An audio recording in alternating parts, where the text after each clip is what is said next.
No matter their destiny, every hero has an origin story. It's time to listen to your call to adventure.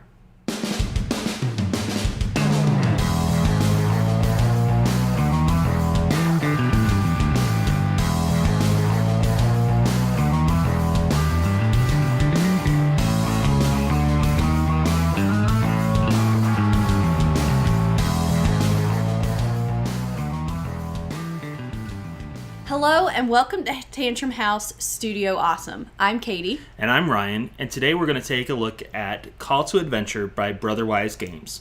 Call to Adventure is a game for 1 to 4 players. You can play it either competitively or cooperatively, and it's a card drafting game with some skill rolling to complete different objectives. So let's take a look at the game right now. Each player is dealt 2 Origin, Motivation, and Destiny cards and picks 1 of each. The Origin and Motivation provide modifiers to the player's actions, so they are placed face up. The Destiny card provides bonus points at the end of the game, so it remains a secret. Players also start with a hero card and 3 experience points. On their turn, players attempt to complete a challenge or collect a trait to add to their story from their current act. Traits can be collected if the player meets the requirements, but challenges have to be overcome by casting runes. When casting runes, players always cast the 3 core runes and then can add any runes from their story that match the challenge. They also can add up to 3 dark runes by spending 1 experience each. Once the runes are cast, players resolve their results. Slashes add 1, and the ability rune icons add 2 towards completing the challenge. Other symbols may allow you to draw a hero or anti-hero card or gain experience.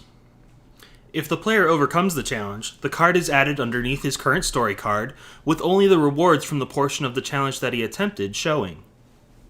One thing to watch out for are effects, like dark runes, that cause you to go up and down on the corruption track. Depending on where you are on the track modifies your score, as well as influences whether you can play a hero or anti-hero cards.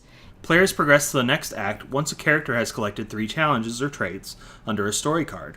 Once a player has collected 3 cards from each act, for 9 total, everyone gets another turn, and then the game ends.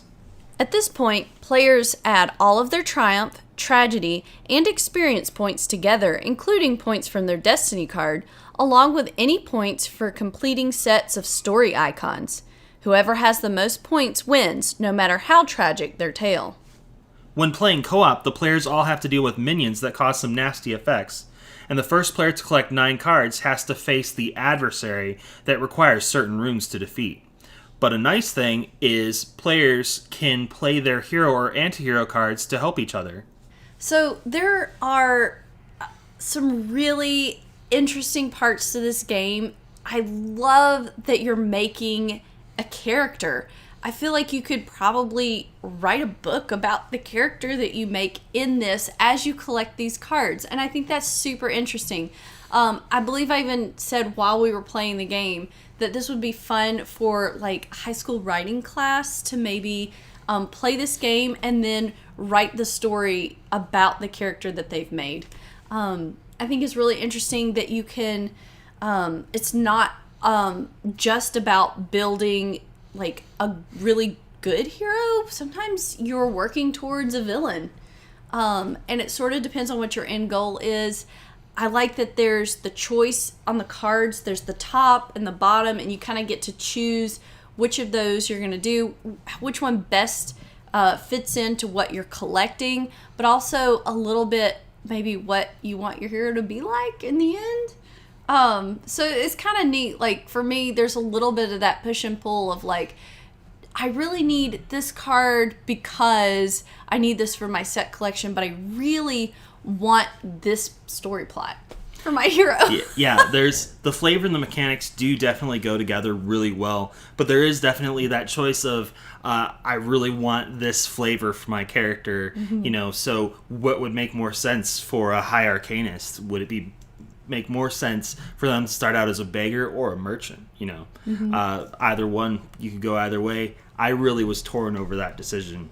I really liked just the flavor of all the cards. There's some great art, and it was just a lot of fun to play. And even when you fail one of the skill challenges, you still advance because you still get an experience point that you can use to do other things later on. Yeah. I liked that there was both a competitive and a cooperative version of the game. Yeah, that was really interesting. The cooperative version did have a lot that you had to keep track of, so you definitely need to be more experienced when you try the cooperative version. Yeah, I definitely recommend playing the competitive version first, because there are less rules as you're playing that one. Yeah, but there's just a lot involved in the game, and it's just a lot of fun. I think they're adding some expansions to kind of broaden the game some more, and I'm definitely looking forward to seeing what they come out with there. If this sounds of interest to you, definitely check out Call to Adventure.